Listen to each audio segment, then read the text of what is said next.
Crucible of the Vampire, written by Amanda Murray, narrated by Gemma Lawrence. Chapter 1. The Dark Arts. Her journey had terminated at Longville End. Getting off a busy train, the girl had stepped off the deserted platform into a quaint, picture-perfect village nestled in the very heart of the county of Shropshire. It was a Thursday, nothing special about it. It was just like any other weekday, except that today the sun was shining. Glorious late summer sunshine that made you feel glad to be alive. Only one main road twisted through the village, and she had rambled along it, gazing out to where the green-hedged fields melted into the distant sandstone hills. She'd passed an old weathered wooden arch, stooping over a black wrought iron gate, from which a narrow path led up to the doorway of a large church. Longville Parish Church stood proud and taller than any other building for miles around. Its stained-glass windows glinted magnanimously in the afternoon sunlight. A few forgotten jars of flowers wilted in the heat on nearby graves. Grey stone cottages were embedded along the roadside, their facades crawling with late summer blooms. The Black Horse pub had been shuttered up, closed for afternoon business, so no chance of a cold drink in the enticing little beer garden around the back. The girl had slowly meandered along the narrow road until she reached the end of the village. There was nothing else for it but to relax and wait patiently for the arrival of her friend. She sat down on a grassy verge, leaning back against her rucksack, lazily eating an apple. Behind her stretched an ancient woodland, the edge of which was bordered by a low moss-covered stone wall. Plantations of Scots pines stood sentry, their looming branches casting sharp, inky shadows on the tarmac road, like long, accusing fingers. The village was so quiet. Not even a car stirred. Only a gentle and almost imperceptible rustle of the breeze hissing through the trees behind her, and the sound of a distant lawnmower cutting grass. Her blonde hair shimmered pale gossamer in the sunlight, her tanned legs stretched out in front of her. Her trainers were worn from a summer of hiking around England, and this was the last week before she and her best friend headed back to Sweden and their studies at university. The girl closed her blue eyes, tilted her head towards the sky, absorbing the late afternoon's languid rays, and breathed in deeply. The faint smell of pine from the woodlands and the dry earth drifted across her senses and percolated in her brain. It had definitely been a month of fun and experiences. This was the last summer before her final year at university, and then it would be straight into work, so she was keen to make the most of her freedom. She took off her trainers and socks and wiggled her feet in the grass. Reclining flat out, her hands behind her head, she gazed up at the sky, picking out the cloud formations as strange shapes or creatures, just as she'd done as a child. A large yellow butterfly hovered nearby, settling on a purple-headed flower, spreading its translucent wings web-like in the sunlight. She wore a pair of light denim shorts, frayed at the hem and cropped at the top of her thighs. A white vest top moulded the curve of her small, neat breasts. A thin gold chain with the letter S lay around her throat. The letter quivered very slightly as her neck pulsed rhythmically with her gentle, relaxed breathing. A beeping sound disturbed the stillness, and the girl sat up abruptly, reaching into the top of her rucksack as she pulled out her phone. A text message blinked onto the screen. "Hey! Can't meet up as I'm stuck in Hereford. Trains to Longville End all cancelled. Should be able to get one tomorrow, so can meet up at the hostel if you're okay with that. So sorry. A. Kiss kiss." Her brows furrowed. She normally wouldn't travel on her own.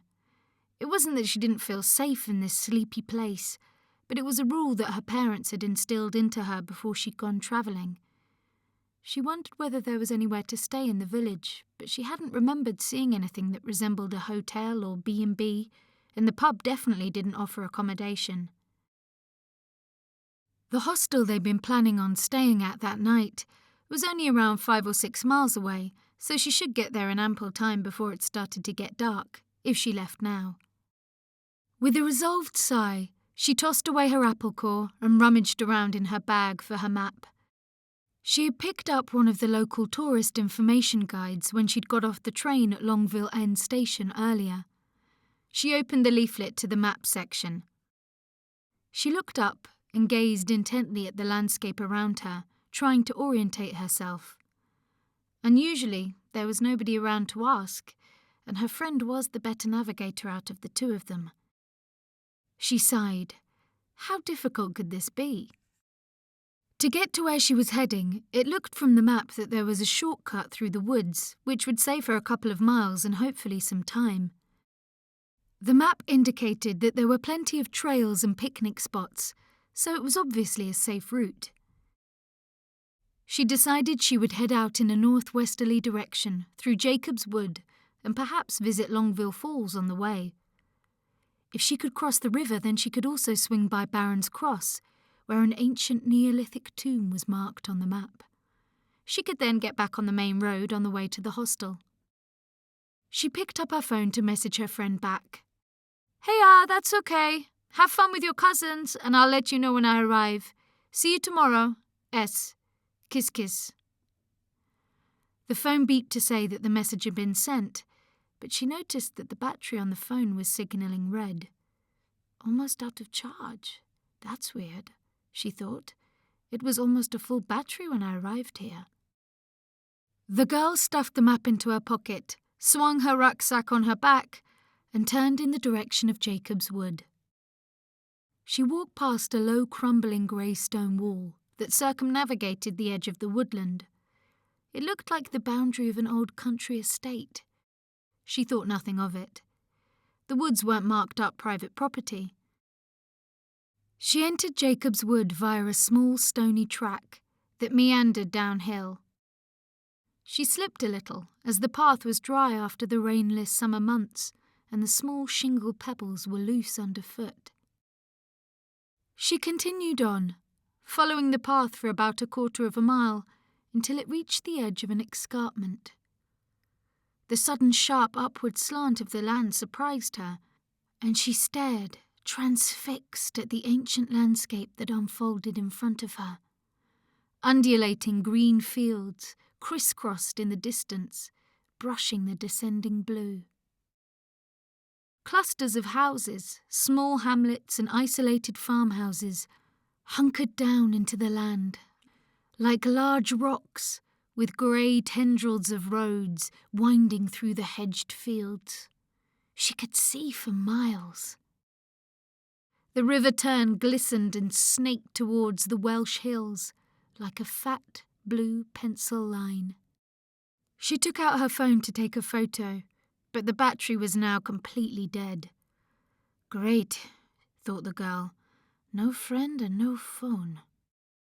She continued to follow the path around to the right. She coped easily with the undulating terrain and walked at a good pace, her trainers crunching on the pathway. She began to hum a tune to keep herself company. The woods were becoming darker as the trees and their massive leaves eclipsed most of the light. She was taken by surprise when a small black dog came hurtling around a corner. The dog didn't show any interest in the girl, but ran past her, a large twig held tightly between his jaws, a look of intent in his dark eyes. Its owner was not far behind, his face partly hidden by the hood of his sweatshirt, which he wore low over his eyes. He walked with his hands deep in his pockets, the end of a lead hanging out of one of them. He glanced at her briefly as he hurried past, his eyes furtive and agitated. Or perhaps she was just imagining things. She was on the verge of asking the man directions, but he didn't look that friendly and he was gone so quickly. With a slight sense of unease, The girl watched him disappear through the trees like a dark, sinewy shadow. By now, the path was flattening out, but the trees were getting thicker. Thinking that she had perhaps taken a wrong turn, the girl consulted the map again. If she kept left, she should be heading in the right direction for Longville Falls. She listened intently for the sound of running water, but could hear nothing. The woods began to feel gloomier. Whether it was because the sight of the man had unnerved her or her imagination was going into overdrive, she suddenly had a feeling of misgiving. The forest that had felt so natural and comforting was now beginning to feel eerie and strange. She thought she had heard a noise, the sound of footsteps. Twigs crunched underfoot. Every tree now began to look menacing, and the shadows began to take on human shapes. Perhaps she should have taken the longer route to the hostel. Perhaps this wasn't such a good idea. Perhaps... "Oh, for goodness sake," the girl scolded herself. "Get a grip, you're just being paranoid." She moved off following the path to the left, in what she hoped was the correct route to the falls. She kept to the middle of the track, walking at a brisk pace. Every now and again she paused, checking if she could hear anything, looking around to see if she could see anyone. The wind had begun to pick up, and the rustling sound as it blew the leaves and branches created an unnatural eeriness. The girl wondered whether she should turn around and head back towards the village. She stood agonizing for a few moments, trying to decide what to do. She'd been walking for about 30 minutes, and she surely must be getting near where the main road could be accessed. Too far to turn back, she thought. Clutching the map with one hand, she brushed her hair away from her face and tried to focus on where she was heading. In this part of the woods, the trees were dense, their branches laden with dark green leaves, which formed a canopy that shut out most of the early evening light. Young saplings were covering every square inch of ground, pushing long, skinny fingers upwards, grasping for sun and air. A coldness emanated from the damp earth, which was perpetually deprived of sunlight. The rocks and stones were covered in a persistent layer of creeping green moss. The girl couldn't shake off that ominous feeling. She imagined she saw a slight movement by one of the trees. Was she being followed? Was it that guy with the dog? He had been acting a bit weird. She began to feel a bit afraid. She stepped up her pace and hurried onwards.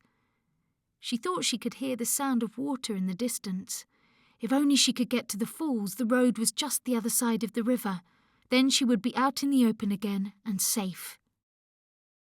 Out of the corner of her eye, she thought she saw a dark shape moving in the trees. She began to pick up speed. The girl was fit and athletic, but the pathway was stony and slippy. A couple of times she tripped up on small rocks lethally embedded into the clay soil.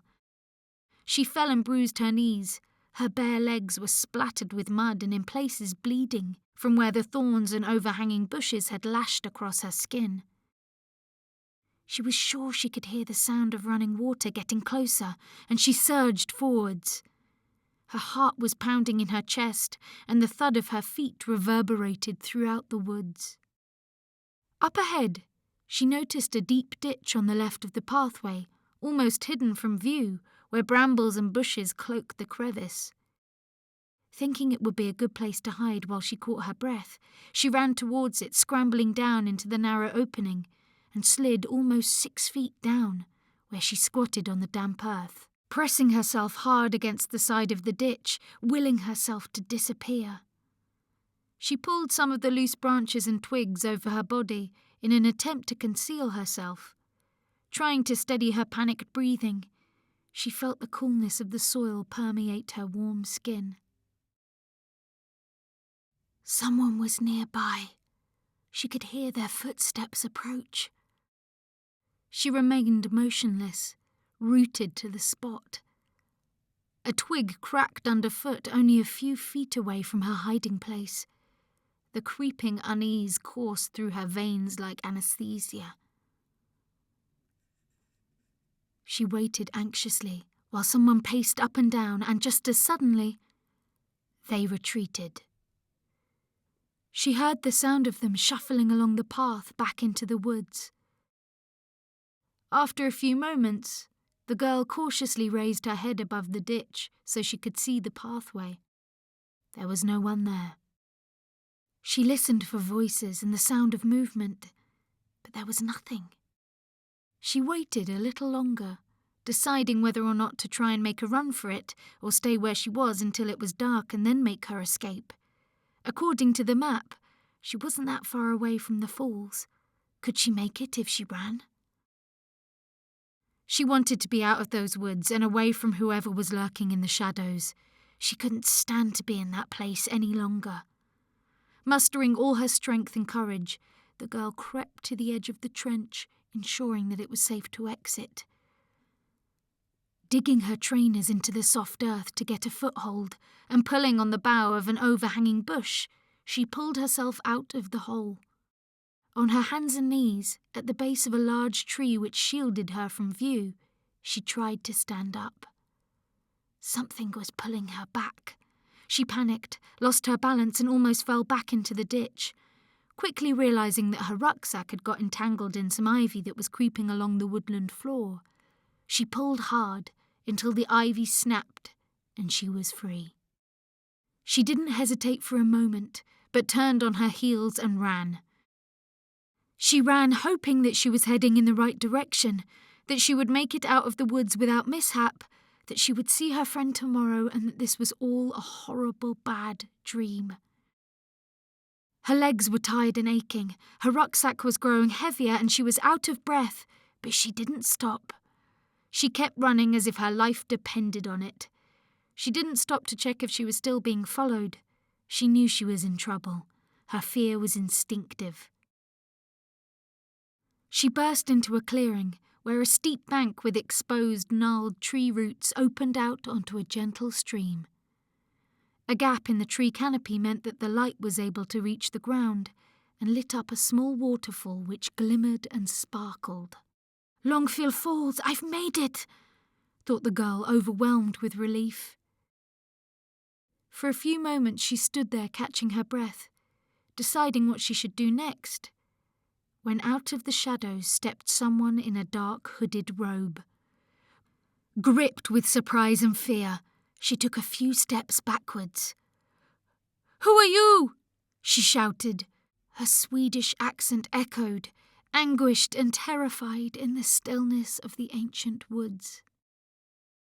The hooded figure began to move towards her, silently and menacingly. She froze momentarily as the faceless figure got nearer. She looked behind her at the stream. The water was low, not deep, and she thought she could make it across if she was quick. But as she turned back, the figure was almost upon her. He tried to grab her and she ducked. He grasped her top, and as she pulled away, the lightweight cotton ripped. The girl whipped off her rucksack and lunged at him with her bag, pushing all her body weight against him. He stumbled backwards, and for a few moments lost his footing. She seized her opportunity and fled, but as she turned, she immediately ran into the arms of another assailant. Shocked and terrified, she cried out as she stared into the masked face of the hooded figure. She was so close, she could feel his breath on her face. He held her arms in a vice-like grip that almost cut off her circulation. "Please, no!" she cried out in terror. She felt something hard against her head. The hooded figure had let her go, and she was standing in the middle of the clearing. She lifted a hand to her cheek, where a warm trickle of blood was silently creeping down her face. Everything had slowed down, and she was having trouble focusing. The waterfall looked like it was frozen. The water in the stream wasn't flowing, and it was strange because she couldn't hear anything anymore. The girl couldn't remember lying on the ground, or that it was so cold. Her body felt excessively heavy, and why couldn't she move? Her arms and legs felt like a dead weight. And what was that yawning, nebulous chasm like a starless sky that was opening up in the distance and swallowing them all up? The dark-robed figures, the trees, the waterfall, the fear. In the commotion and struggle, her mobile had dropped out of her rucksack and lay on the ground nearby. The battery suddenly whirred into life momentarily, and a text message flashed up on the screen briefly before it died. Safe travels, A. Kiss Kiss. The girl's blue eyes stared blankly out at the darkening sky. Her blonde hair matted and dirty against her face, now pale and still. The trickle of congealed blood traced a line down her neck, onto a white breast, exposed from her ripped t-shirt. A fine gold chain with the letter S lay around her throat, now torn open, pulses of blood spilling onto the grass below, as her heart took its final beats.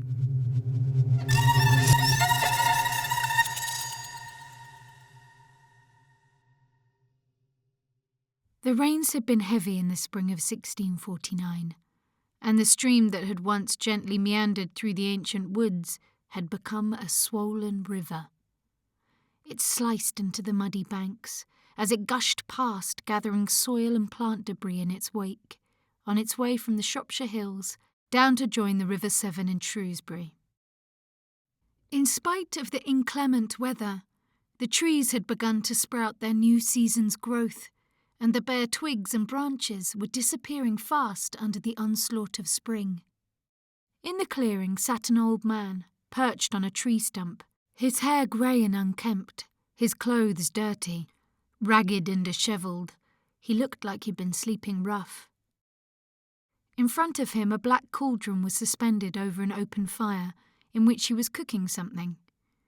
He agitated the fire with a stick, pushing the flames into life, steam and smoke lingering in the air like a grey cloud. He leant forward and slowly stirred the contents with a wooden spoon. Hunched over the cooking pot to absorb some of its warmth. Mumbling to himself, he picked up a flute which had been lying on the ground by his feet and began to play a strange haunting melody which could just be heard above the babbling water.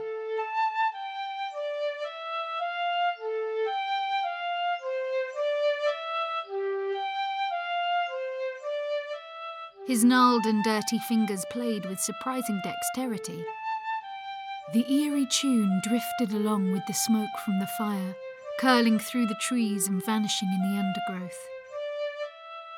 Suddenly, a movement in the trees made the old man stop playing, and he squinted towards a clump of bushes. "Lydia?" he called. "Is that you, Lydia?" He blinked in the darkening light, looking for the source of the noise, but the rustle in the trees continued.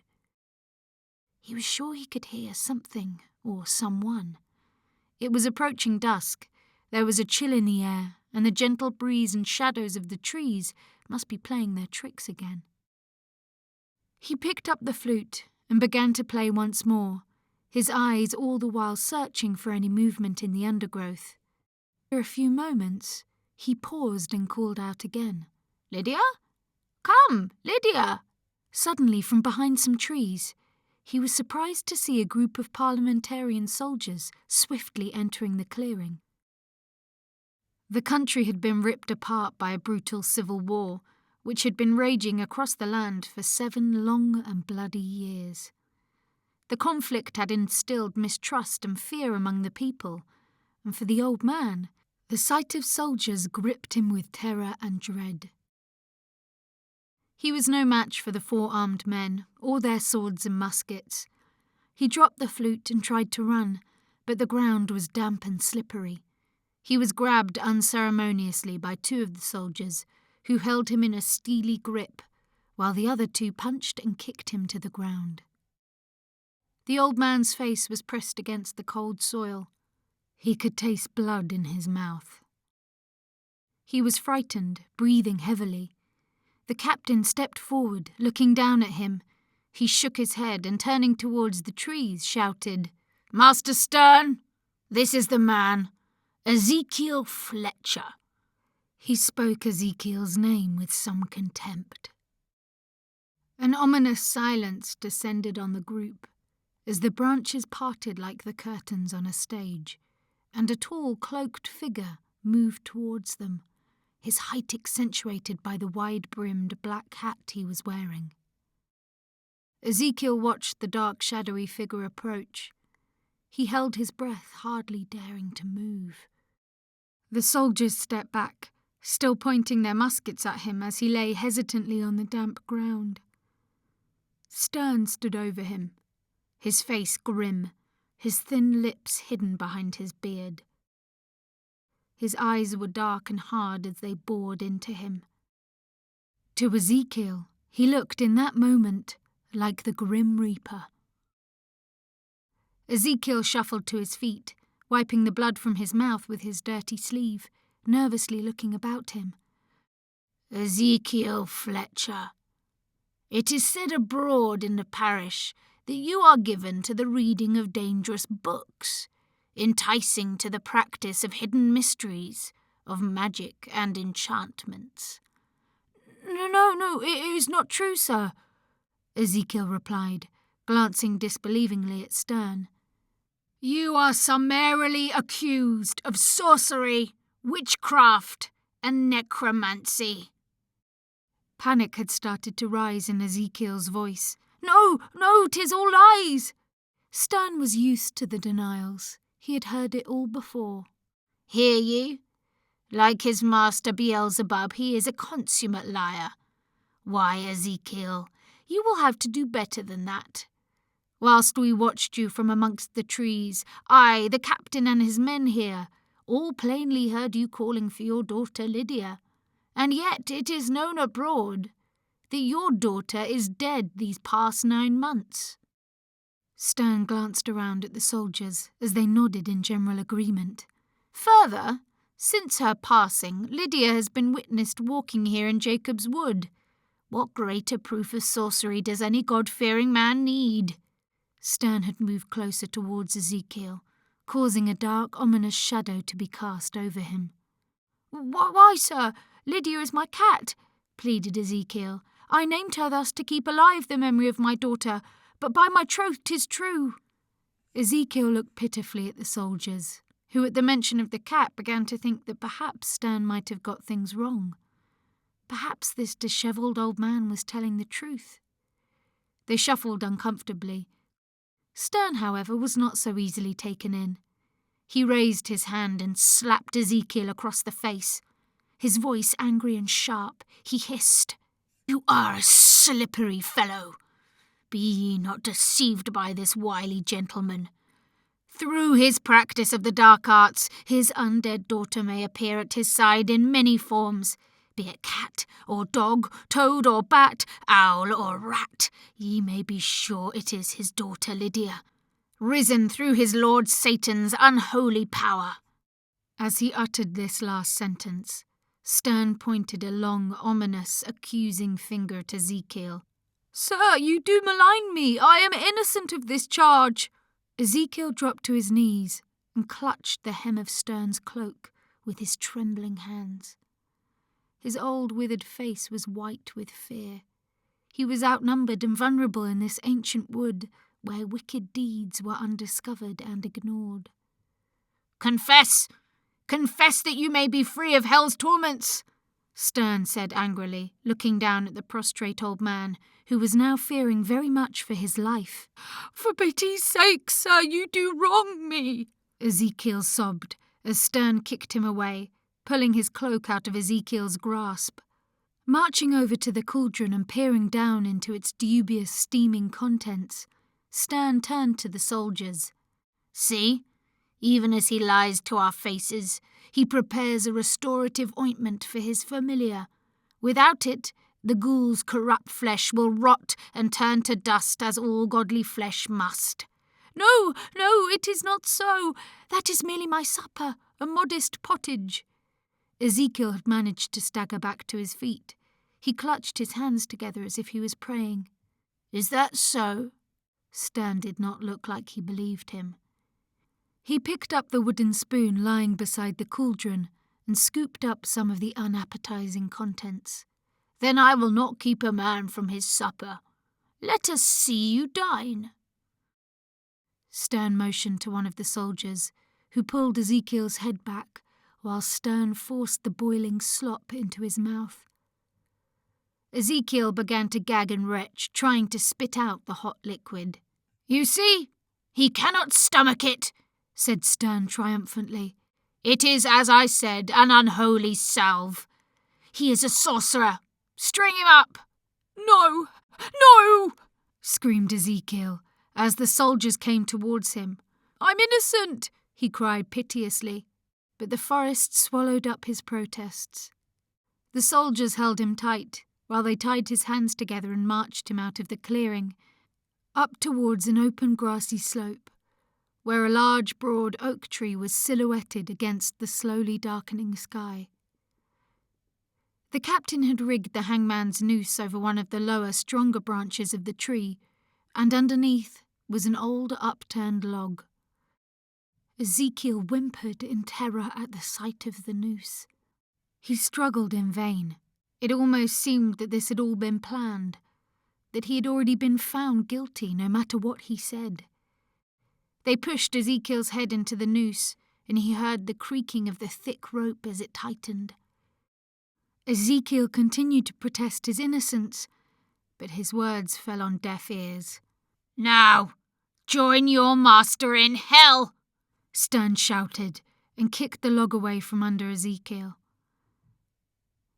Ezekiel's body twisted and juddered as the rope slowly ebbed the life out of his veins. It was several minutes before the rasping breath ceased, and Ezekiel hung limply, his tongue lolling out of his mouth, his eyes wide and blankly surprised. Stern and his men moved back towards the cauldron. Eyeing it suspiciously, Stern drew his two-handed broadsword from beneath his cloak, and glancing back at the lifeless Ezekiel, said, "Behold, with your dying breath, I destroy the instrument of your wizardry that your familiar, bereft of succour, may dwindle and fade to dust." He swung the heavy sword at the cauldron with all his strength, and brought down the silvered blade with a ferocious metallic noise, cutting it in two. The hot liquid hissed out onto the fire, and disappeared slithering into the cold earth, leaving a strange smell and a thin spiral of black smoke in its wake. Stern picked up one half of the cauldron, shook the remaining drops out of it contemptuously, and turned to the captain and his soldiers. "I will take this half with me, that this instrument of Satan may never be restored. It is a good day's work you and your men have performed here. Let us away." They disappeared out of the clearing, like shadows from a dream. Nature seemed unaware of the drama that had just unfolded. By now, the pale April sun was setting behind the hills, leaving streaks of blood red in the darkening sky. The air felt cold and damp. There was no other noise apart from the inexorable murmuring of the stream, and a strange rustle in the trees.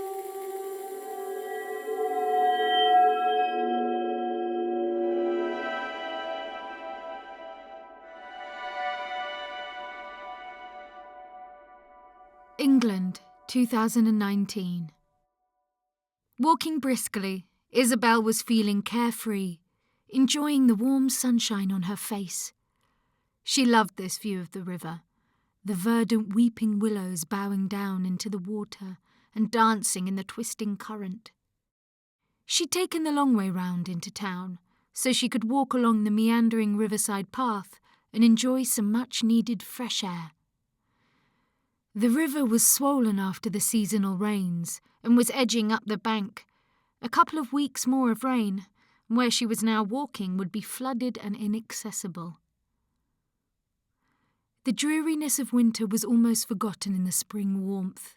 She looked around, taking in the medieval buildings perched higgledy-piggledy on the opposite bank, their black and white exteriors and ancient brickwork still standing after all those centuries. She glanced up at the slate rooftops, sharply accentuated against the blue sky, and small gabled windows blinking like eyes onto the world. People rarely look up, mused Isabelle. They were always too busy looking down or straight ahead. You missed so much that way. Her blonde ponytail swung, and her footsteps echoed on the flagstones as she hurried under the archway of the university she worked at. She loved this place. It was here that she discovered her passion for history, for all things old and distant. A place where she could bury herself in her books. Isabelle glanced at her watch, only a few minutes to spare before her meeting with the professor. He was a bit of a stickler for punctuality, so she didn't want to be late. Placing a hand over the leather satchel she carried, she walked briskly along the corridor and up a narrow flight of oak stairs that were dark and tarnished with age. She arrived at a plain-looking door with a sign that read, Dr. Hugo Edwards, Research Head, Antiquities and Artefacts. Isabelle knocked and waited patiently. From inside the room, she heard a deep, booming voice. Yes? Isabelle entered a large, light, airy room with mullioned stone windows on all three sides, which looked out onto the oldest part of the university. It was a little like going back in time. Hugo Edwards was an affable middle-aged man, dressed in typical academic attire, a worn brown tweed jacket matched with a cheery bow tie and spectacles perched on the end of his nose. His desk was a mass of papers, research journals and old maps, the shelves around his desk burdened with books and ancient indecipherable objects. It was always a bit of a mystery how he managed to find anything. He certainly fitted in well with his environment, as the professor had an air of vagary and enthusiasm about him, but with a hint of the past. "You wanted to see me, Professor Edwards?" said Isabelle politely, still standing a few feet from the professor's desk and feeling a little nervous. "Yes, I certainly do. Sit down, Isabelle." He motioned for her to sit down in a large leather chair opposite him. Eyeing her for a few moments with a friendly but calculating air, he paused before he spoke. "So, now you've been here a little over 18 months, how are you finding working in the department?" "Yes, good, thank you.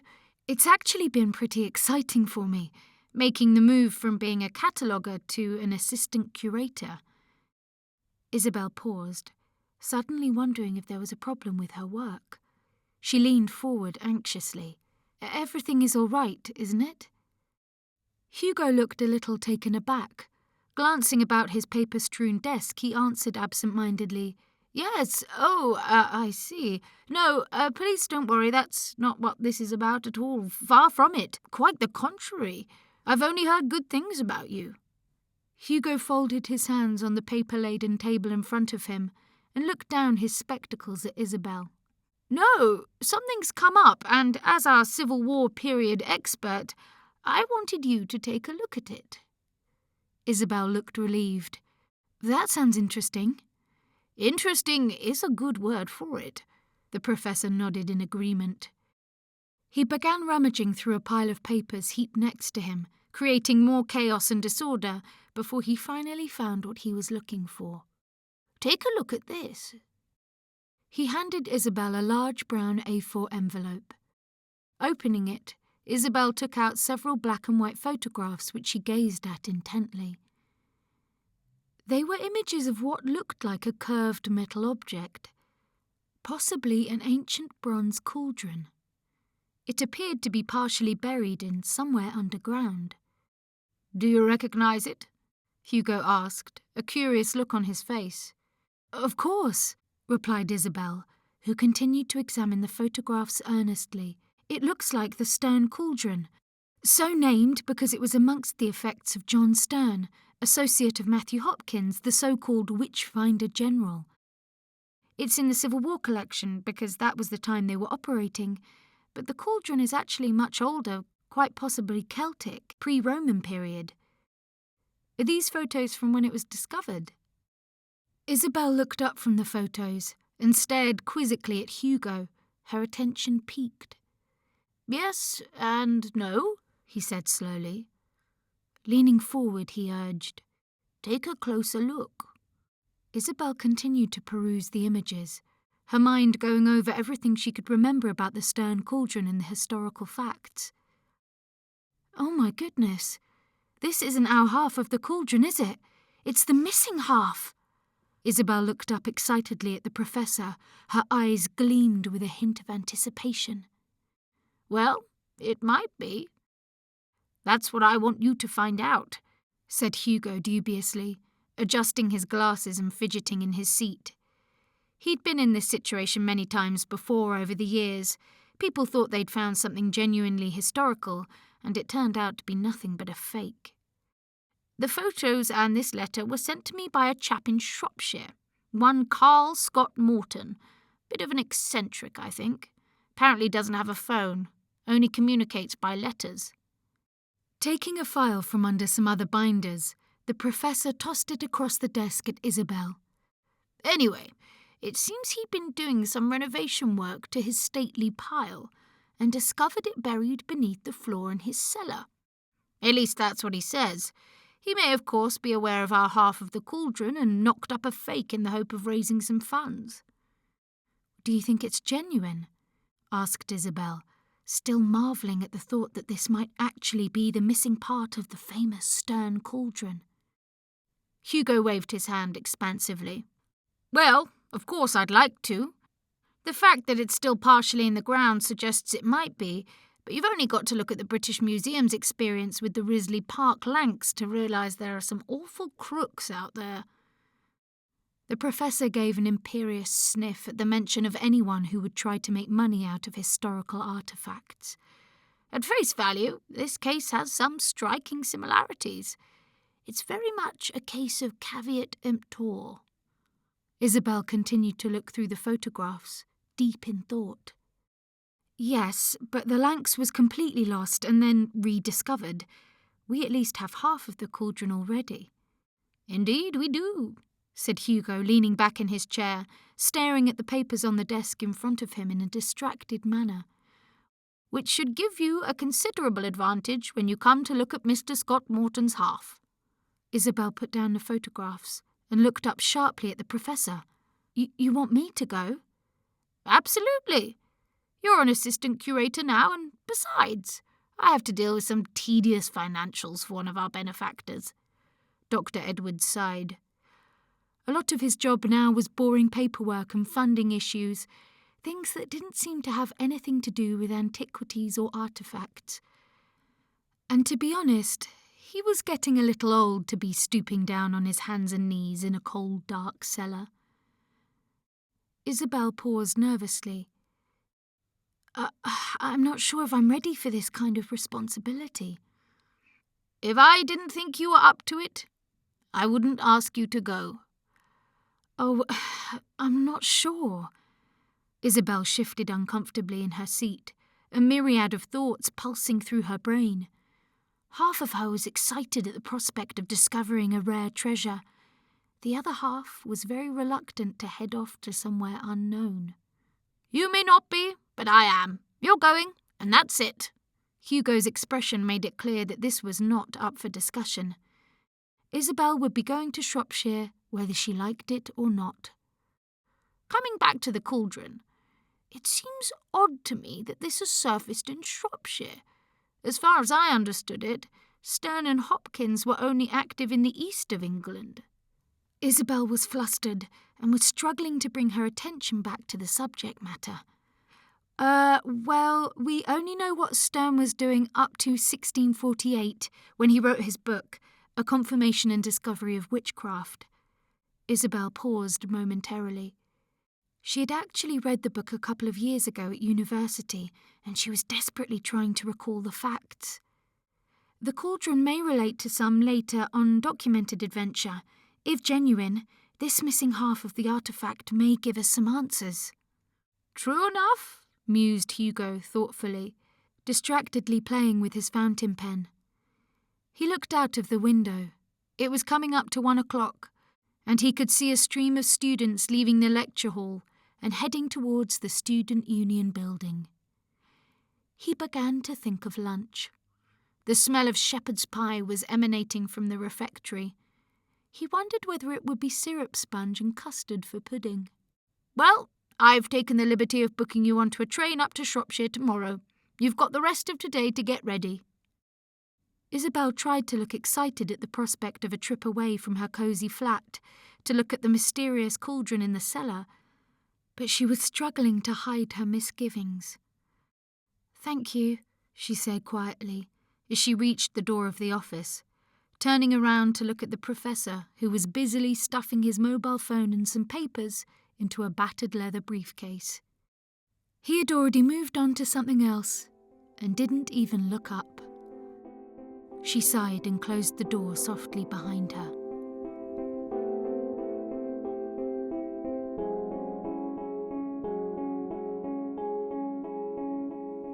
The platform was busy when Isabelle arrived at the station, lugging her suitcase which she'd hurriedly packed, throwing as many clothes as she could fit in it. She wasn't sure how long it would take her to rescue half a cauldron from the depths of an old cellar. She was anticipating several days at least.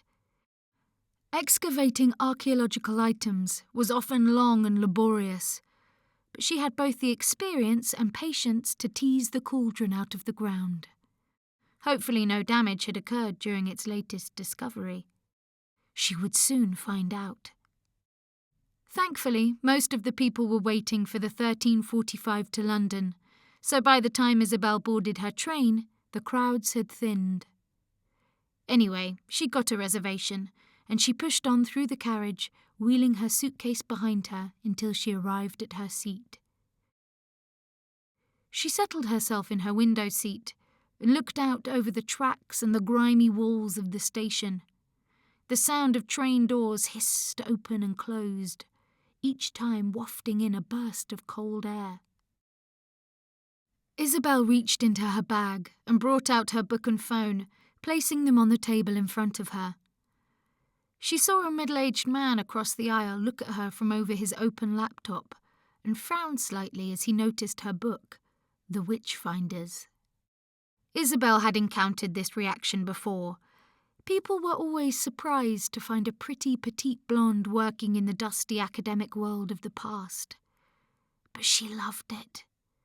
The past made her feel alive and connected in a way that only those who loved history could understand.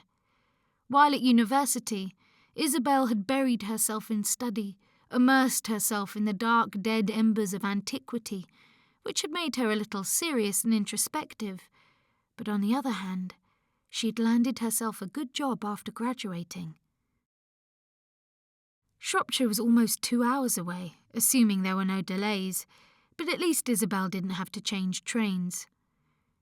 She'd hopefully arrive at her destination at around 4 o'clock. She settled back into her seat and watched as the grey urban landscape gradually morphed into green, undulating countryside of fields and threadbare trees as the train hurtled north. Finally, at exactly 16:05, the train halted at a small country station, and Isabelle alighted from the train. She was the only person standing on the narrow platform, and she watched the train rumble off into the distance with a little trepidation. She looked around her. Apart from a couple of small properties situated alongside the tracks, which she took to be houses converted from the old railway waiting room or signal house, there was little else around aside from the trees and fields. Longville End was certainly an isolated place, but there was a quietness which she found both peaceful and eerie. On leaving the platform, Isabelle noticed a small kiosk by the exit of the station, which was stocked with the literature promoting tourism in the area. She picked up a leaflet, Welcome to Longville End, a beautiful Shropshire village in the heart of the county. Isabelle flipped open the leaflet, and next to a visitor map of the area she read, "Longville End is a small hamlet steeped in history and surrounded by rural fields and woodlands which rise above the North Shropshire plain. It's been welcoming visitors to the area for years."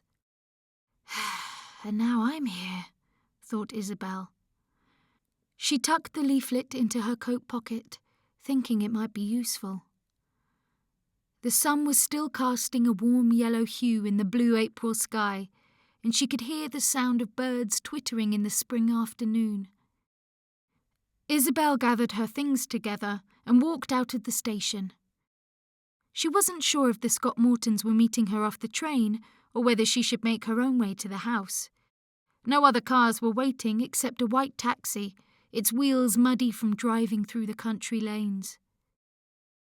A bald man in his late 30s leaned against the passenger door, enjoying the sunshine, engrossed in his phone. He looked up as he heard her approach, stuffing the phone hurriedly in the pocket of his tired brown leather jacket. "Where are you going to?" he asked as he watched her approach. "I need to go to the hall." Isabelle didn't get the chance to finish before the taxi driver butted in. "The Scott Mortons?" He opened the boot of the car in readiness for her bag. "Yes, that's it." She sounded surprised. "Everyone knows the big house."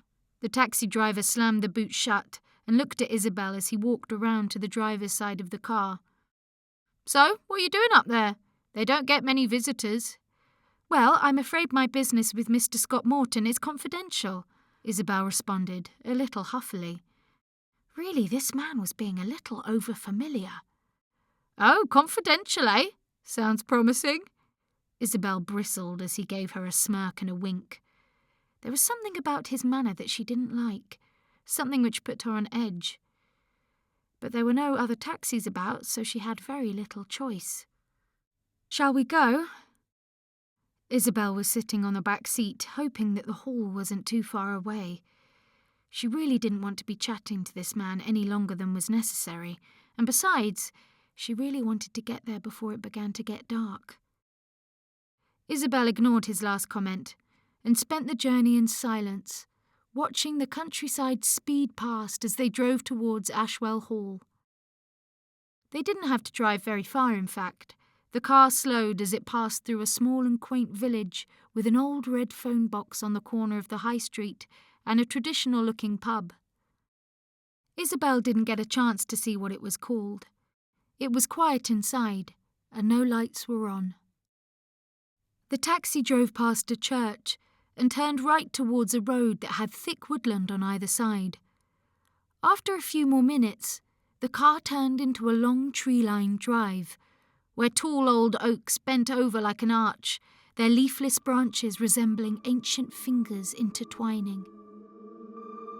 The taxi continued through an entrance with old, worn grey stone pillars that would have had wooden gates attached in times gone by. The car slowed, and its tyres crunched on the gravel driveway. Suddenly before her, a wide vista opened up, of flat fields that seemed to go on for miles, until the landscape joined the distant Shropshire hills in the Welsh Marches.